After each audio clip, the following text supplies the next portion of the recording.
தனது குருவின் ஆணைப்படி வேதாளத்தை பிடித்து கொண்டு வரும் வழியில் வேதாளம் கதை சொல்லி கேள்வி கேட்கறதும் அதற்கு விக்ரமாதித்தன் சரியான விடை சொல்வதும் வேதாளம் மீண்டும் தனது இருப்பிடமான புளிய மரத்தில் ஏறிக்கிறதும் தொடர்ந்து நடந்துகிட்டே இருந்துச்சு. தனது முயற்சியில் சற்றும் தளராத விக்ரமாதித்தன் மீண்டும் வேதாளத்தை தூக்கி கொண்டு தனது குருவை சந்திக்க போனார். அப்ப திரும்பவும் வேதாளம் ஒரு கதை சொல்ல ஆரம்பிச்சு.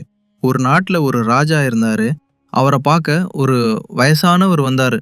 அரசை பார்க்க வந்தாங்க. நான் கொஞ்ச நாள் வெளியூர் போக போறேன், அதனால கண்ணு தெரியாத என்னோட 2 பிள்ளைங்களையும் அரண்மனையில வச்சு பாத்துக்கங்கன்னு சொன்னாரு. அரசரும் அதுக்கு சம்மதம் தெரிவிச்சாரு. அப்ப அந்த வயசானவர் சொன்னாரு, என்னோட பிள்ளைங்களை கண்ணு தெரியலாருன்னு சாதாரணமா நினைச்சிட்டாதீங்க.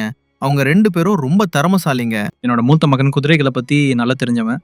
குதிரையை தடவி பார்த்தே அதோட குணத்தை பத்தி சொல்லிடுவான். என்னோட இளைய மகன் நகைகள் வைரங்கள் எல்லாத்தையும் பத்தி தெரிஞ்சவன்.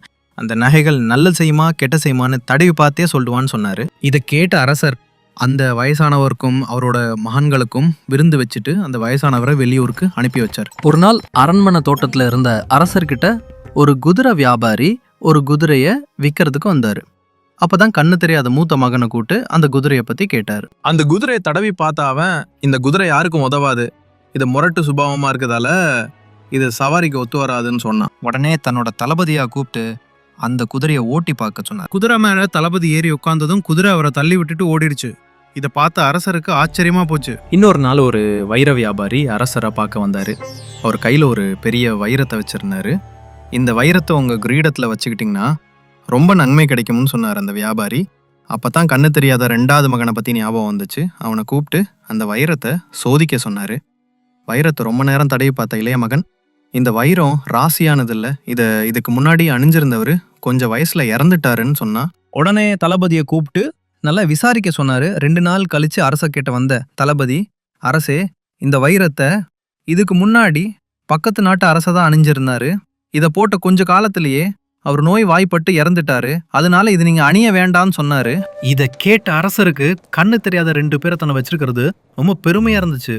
அதே நேரத்துல இவங்களே ரொம்ப திறமையா இருந்தா இவங்களோட அப்பா எவ்வளவு திறமைசாலியா இருப்பார்னு நினைச்சாரு. ஒரு நாள் அந்த வயசான அப்பா தன்னோட மகன்களை பார்க்க அரண்மனைக்கு வந்தாரு.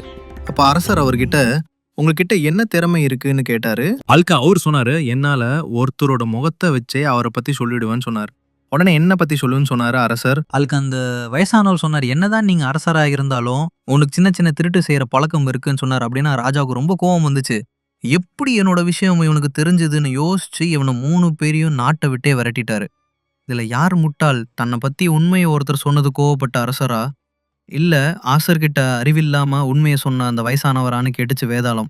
உடனே இந்த திருட்டுத்தனத்தை சொன்ன அரசர் கோவப்பட்டதால அவரை முட்டாளுன்னு சொல்ல மாட்டேன், ஆனா உலகத்திலே யாருக்கிட்டையும் இல்லாத திறமை கொண்ட 3 பேத்தை இழந்ததால அவர் தான் முட்டாளுன்னு சொன்னான் விக்ரமாதித்தன். தன்னோட திட்டப்படி விக்ரமாதித்தனை பேச வச்ச வேதாளம் திரும்பவும் புளிய மரத்துல ஏறிக்கிடுச்சு. அடடா, இன்னொரு தடவை இந்த வேதாளத்துக்கிட்ட ஏமாந்துட்டமேன்னு நினைச்ச விக்ரமாதித்தன் இந்த வேதாளத்தை பிடிக்காம விடக்கூடாதுன்னு வேகமா அதை தொடர்ந்து போனாரு.